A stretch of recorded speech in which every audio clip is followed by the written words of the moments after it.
Good afternoon, friends and colleagues from the SLOCAT partnership. My name is Matthew Baldwin. I'm the EU Coordinator for Road Safety and Sustainable Mobility, and I bring you greetings from the European Commission here in Brussels for your annual meeting. I'm sorry I can't be with you in person. I'll be in Washington, in fact, later this week, but I just couldn't manage to get there in time for your discussions. But I am very grateful for the opportunity to set out what we're doing here in the Commission to deliver sustainable, low-carbon transport, because things are moving fast, and we need to move fast. I know that you know the sheer scale of the challenge to deliver across the board on the Paris commitments. It's this generation's defining task to transform our economy and our society, to put it on a more sustainable path. The objective, now agreed at the highest level in the European Union, the European Council of Leaders, is to achieve a climate-neutral EU by 2050, in line with the Paris Agreement. And quite apart from being a moral imperative, we believe that this huge transition will bring significant economic opportunities for new business models, new markets, and new jobs. But transport does pose some particular challenges. We are responsible for 25% of total CO2 emissions, 20% from road transport alone.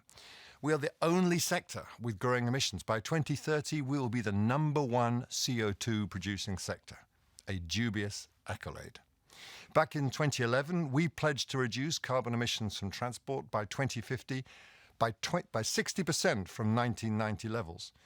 Delivering full carbon neutrality, after allowing for offsetting and other devices, however, means that we need to reduce CO2 emissions by 90% in the next 30 years. So when you consider that we're currently on track to deliver just a 20% reduction, getting to 90% is going to be a tall order. And let's not forget that the sector employs 11 million people, is responsible for the mobility of 500 million people. And by 2050, we foresee a one-third increase demand from passengers and a 50% increase in freight demand. So how are we going to deliver this transformation? We're putting forward a new strategy which will be published later this year. First, we need to deliver efficiency gains in the transport system. For example, by transforming air traffic management practices through what we call the Single European Sky. A substantial part of the inland freight, which currently goes by road, also needs to shift onto rail and inland waterways.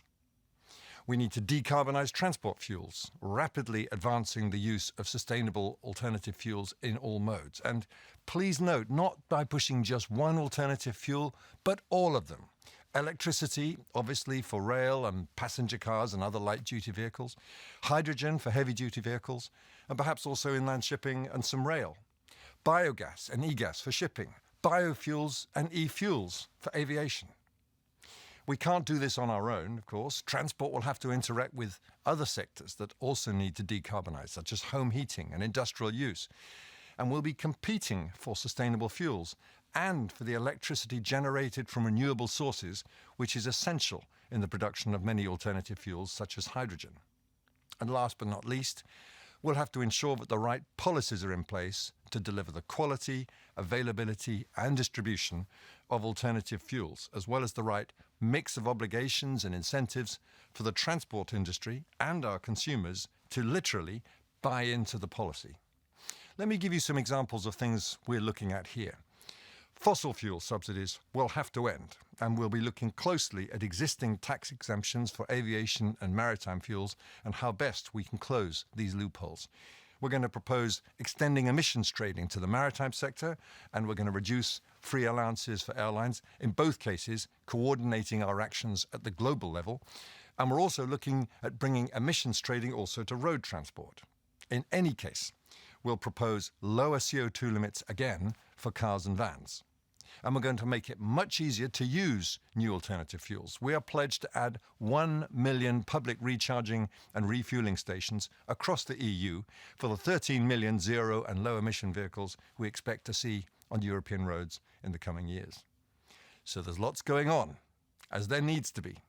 None of us wants to downplay the sheer scale of the challenge that we face. More broadly than just CO2, we're struggling to manage the high external costs of transport. We estimate these to be around 1 trillion euros a year, or around 7% of GDP. Some of these are recapped or recouped through taxes or charges.